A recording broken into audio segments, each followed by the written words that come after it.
I believed saying goodbye to the man I had loved for most of my life would be the most painful thing I would ever endure. I was wrong. The goodbye came second. The trap came first, and I walked into it wearing a wedding ring I hadn't earned yet, in a hospital room that smelled like antiseptic and faintly like the cedar aftershave he'd worn since 1971. What I didn't know, standing at his bedside at 6:40 on a Tuesday morning with a legal pad full of medication schedules in my hand, was that Julian Ashcombe had spent the last 4 months of his life engineering something far more permanent than a marriage proposal. He had built a wall, and I was the one it was built around. I found out why 3 weeks after his funeral, sitting across from a man named Desmond Cole in an office on the 9th floor of a building on Southwest 5th Avenue in Portland, Oregon, while he read me a letter written in Julian's own hand. By the time Desmond finished reading, I understood that the man I had married on his deathbed had not been confused, sentimental, or dying too fast to think clearly. He had been the most clear-headed man I had ever known, and he had used every ounce of that clarity to protect me from someone I trusted. My name is Eleanor Whitfield. Everyone who has ever loved me calls me Nell. I am 74 years old, and until 4 months before any of this happened, I would have told you my life had mostly finished surprising me. You still take your coffee black, Nell. I do. I knew you would. I spent 31 years as a compliance officer for a hospital network headquartered in Seattle, the kind of job that trains your brain to notice when numbers don't reconcile, when a signature looks 8% too smooth, when a story someone tells you 3 different times comes out 3 different ways. I audited insurance claims for a living. I caught fraud the way other people catch colds, constantly, and mostly without meaning to. When I retired at 68, my pension from the hospital system was solid, but not lavish, and when my rent in the Pearl District climbed past what I could comfortably manage, I did the thing that made sense to a woman who had spent her whole career inside hospitals. I renewed my nursing license, which I'd let lapse decades earlier when I moved into administration, and I picked up per diem shifts at Cascade Regional Medical Center in Northeast Portland. I told my few remaining friends it was for the extra income. That was true. It was also true that I had nowhere else I particularly wanted to be. I had never married. I had come close twice. Once at 31 to a surgeon named Robert Aldrich, who wanted a wife who would stop working, and once at 46 to a kind, unremarkable man named Peter Voss, who wanted, as far as I could tell, someone to fill the second half of his sentences. Neither of them had been Julian. I had not said Julian's name out loud in 56 years. We met when we were both 17 in a town outside Eugene, Oregon, where his family ran a small hardware and mill workshop, and mine ran nothing at all because my father drank and my mother worked 2 jobs to cover for it. Julian was the first person who ever made me feel like my life was going to be mine. We spent 2 years being exactly that reckless, hopeful kind of young that only happens once. And then I got a scholarship to a university in California, and he stayed behind to run the shop. His father was too sick to run anymore. He drove me to the bus station himself. I remember the truck smelled like sawdust and Old Spice. I remember he didn't cry until the bus doors actually closed, and by then I couldn't see him anymore. Only the shape of him getting smaller through a window streaked with Oregon rain. "Then you're breaking my heart," he'd said when I told him I had to go. Those were nearly the last words he ever said to me for 56 years. The phone had started ringing more often about 6 weeks after I moved back to Portland, and it was always the same voice on the other end. My second cousin, Preston Voss. No relation to my ex-fiancé, Peter. A coincidence Preston found endlessly amusing, and I found mildly nauseating every time he brought it up. Preston and I had exchanged maybe 4 conversations in 20 years. Then I'd moved back to Oregon to be closer to a life I barely remembered, and suddenly Preston called every Sunday evening at almost exactly 7 p.m., like he'd set a reminder. "Just checking on my favorite cousin," he'd say, and I'd feel the small, specific irritation of a woman who has audited enough insurance fraud to recognize a scripted opening line when she hears one. "How's the new apartment treating you? Rent's brutal in this city. You managing all right on the pension?" "I'm fine, Preston. Have you got your paperwork in order? Will, power of attorney, all that. A woman on her own needs to have things buttoned up. I helped Aunt Corinne with all of hers, near the end. Somebody's got to look out for family." Aunt Corinne, my mother's older sister. She had died 4 years earlier in an assisted living facility in Salem that billed itself as a retirement resort and had, according to the obituary, found peace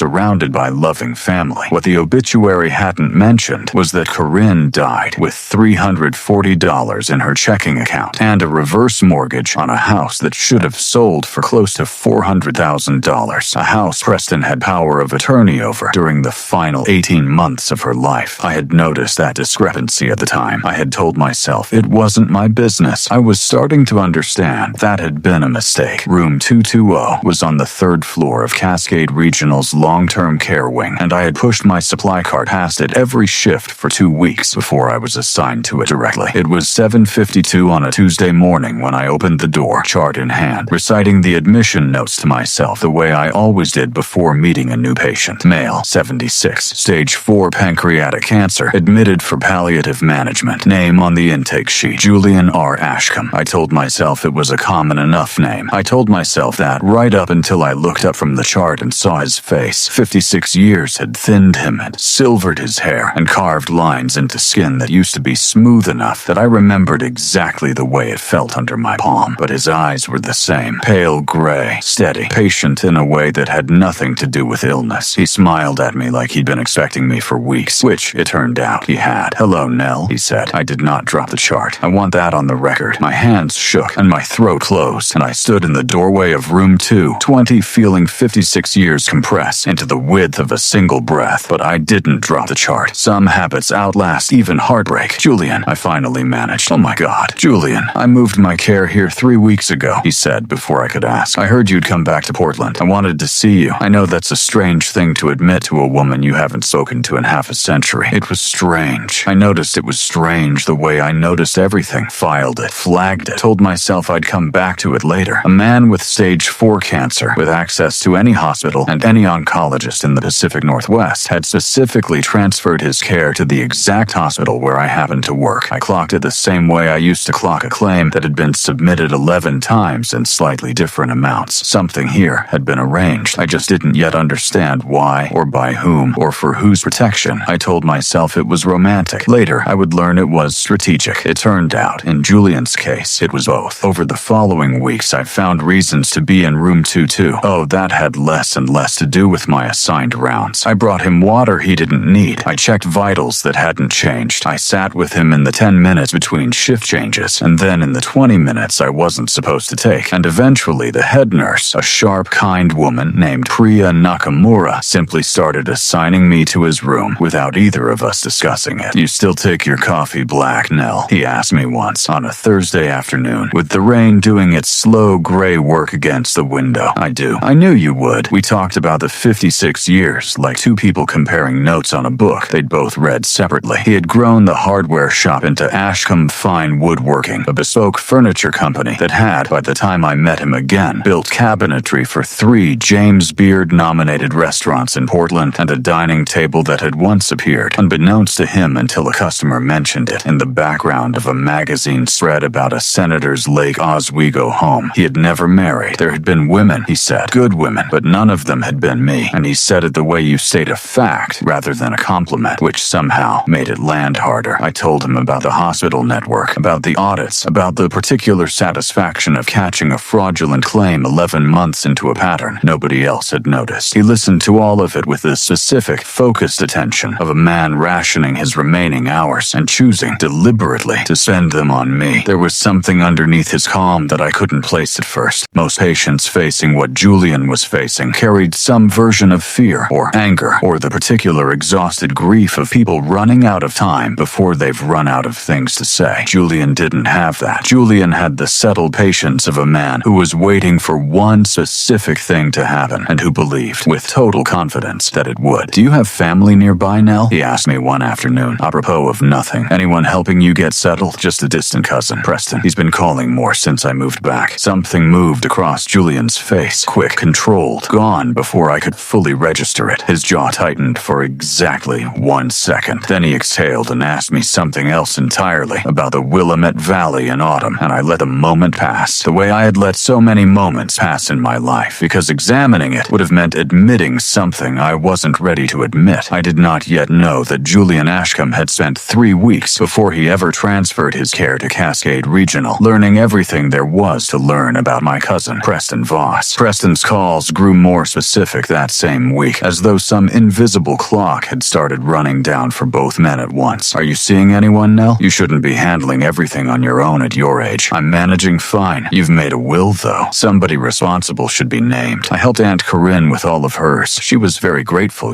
right up until the end. I told you, Preston, I'm fine. What bank do you use? Just curious. Do you own the apartment outright, or? I stopped answering the financial questions after that. 31 years of catching fraud had trained a particular reflex in me, and that reflex was finally, belatedly, firing. I remembered Corinne's $340. I remembered a house that should have sold for $400,000, selling, according to the county records I looked up out of pure professional habit, for $211,000 to an LLC registered 11 months earlier with a registered agent whose name I didn't recognize, but whose filing address matched an apartment complex in Salem I did recognize because it was the same complex where Preston had lived at the time. I did not tell Julian any of this. I didn't tell anyone. I filed it the way I'd filed so many things, and I told myself I'd deal with it eventually. Then, on a Tuesday afternoon in late October, Julian asked me to sit beside him and took my hand, and his skin felt lighter than it should have, cooler than it should have, and something in his voice made my stomach drop before he'd said a single word. Nell, he said, I feel terrible asking you this. Ask me. I have loved you for my whole life. I know that sounds like something a dying man says to make himself feel better. I promise you it isn't. I have loved you since I was 17 years old, and you got on a bus, and I stood in that parking lot like an idiot for 20 minutes after it left, and I have loved you every year since, whether or not I had the good sense to say so. I couldn't speak. My eyes were already burning. I don't have much time, he continued. The doctors gave me a window, and I've already used a third of it just working up the nerve to ask you this. There's one thing I always dreamed of back when we were young enough to dream in specifics. Will you marry me? 56 years collapsed into that hospital room. I heard, somewhere underneath the sound of my own heartbeat, a version of Preston's voice, patient and calm and entirely wrong, warning me this was foolish, that I was being swept up, that a compliance officer of 31 years should know better than to sign her name to anything on impulse. And underneath that, quieter but far more insistent, I heard the 17-year-old girl I used to be, the one who had gotten on that bus and told herself she'd made the responsible choice, telling me not to walk away a second time. Yes, I whispered. Yes, Julian, I'll marry you. He squeezed my hand with more strength than I expected. You won't regret this, Nell. I promise you that. There was something in the way he said it, not romantic reassurance, something closer to a vow made to a courtroom. I didn't understand what he meant by it until it was far too late to ask him. We were married 3 days later in room 220 at 4:15 in the afternoon, with Priya Nakamura standing witness in her scrubs, and an officiant Julian had arranged through the hospital chaplaincy office. A quiet, silver-haired man in a charcoal wool suit introduced himself before the ceremony as Desmond Cole, attorney, and I remember thinking it was unusual for a lawyer to attend a wedding this small. Julian took my hand, and the thought dissolved the way most inconvenient thoughts did around him. His eyes were wet when he said his vows, so were mine. After the ceremony, Desmond opened a slim leather portfolio and set a folder on the rolling tray beside Julian's bed. A handful of documents need signatures, he said, in the mild, unhurried tone of a man who had done this 1,000 times. Take whatever time you need. I did not take much time. I trusted Julian completely, and I signed wherever Desmond's finger indicated, the way you sign for a package you already know is coming. That evening, I called Preston, mostly out of the reflexive family obligation I'd never quite managed to unlearn, and told him I'd gotten married. Have you lost your mind? His voice cracked with something that sounded almost like panic. You married a dying man you reconnected with a month ago. I've known Julian longer than I've known you, Preston. You're being manipulated, Nell. Some stranger figures out a lonely widow, pardon me, an unmarried woman, with a pension as an easy mark, and suddenly there's a ring on your finger. You need to talk to a lawyer about an annulment. No, Nell, you don't understand what you've just done. I understand it completely. I hung up. It was the first time in my life I had ever hung up on Preston Voss, and it felt for exactly 4 seconds like the bravest thing I'd ever done. 26 days later, at 3:52 in the morning, Julian died with my hand wrapped around his, peacefully, the monitors going quiet in the particular hush of a hospital at that hour when even the machines seemed to understand what's happening. The grief that followed was larger than I expected. From 4 weeks of marriage layered over 56 years of absence, I had gained him back and lost him again inside the span of a single Oregon autumn, and somehow those 26 days held the full weight of every year we hadn't had. Preston came to the funeral, of course. He waited until most of the mourners had cleared the small chapel before approaching me at the graveside, adjusting his tie with the particular fussiness of a man rehearsing his next line. You You know I'm your only living family," he said. "Somebody responsible needs to help you sort through all this. Older people shouldn't be signing documents they don't fully understand." I understood everything Julian said to me. I helped Aunt Corinne with all her paperwork too. She was very grateful. His smile was thin, practiced, and something about it made the hair on my arms rise. I remembered all at once the way Julian's jaw had tightened the one time I mentioned Preston's name. "I need to go home," I said, and walked away before he could answer. The knock came the next morning at 9:10, and when I opened the door, Desmond Cole was standing on my step in the same charcoal suit, holding a small cedar box under one arm. "May I come in, Mrs. Ashcombe?" I let him in, and he set the box on my coffee table and sat across from me with the unhurried patience of a man who had rehearsed this conversation for months because he had. "Julian instructed me to bring this to you the morning after his funeral," Desmond said. "Not before." He was very specific. "What is this?" "I also sent your cousin, Preston Voss, a legal notice this morning," he continued, ignoring my question entirely, in the calm, methodical way of a man working through a checklist. "It informs him that your finances, your estate, and your future care are now held inside an irrevocable trust, and that any attempt to access, influence, or gain power of attorney over your affairs will be treated as a criminal matter." My hands had gone cold. "I don't understand." Desmond opened the cedar box. Inside, beneath a folded letter, sat the deed to Julian's house in the West Hills, a stack of trust documents bearing my name as sole beneficiary, and a legal instrument naming Desmond Cole as trustee with fiduciary authority to protect my assets from any third party, a document I now recognized with the sick, plummeting clarity of my old career finally waking up inside me as one of the papers I had signed on our wedding day without reading closely enough. "The papers you signed did far more than accept Julian's estate," Desmond said. "One created the trust, funded by the entirety of Ashcombe Fine Woodworkings Holdings and Julian's personal assets, approximately $2.3 million,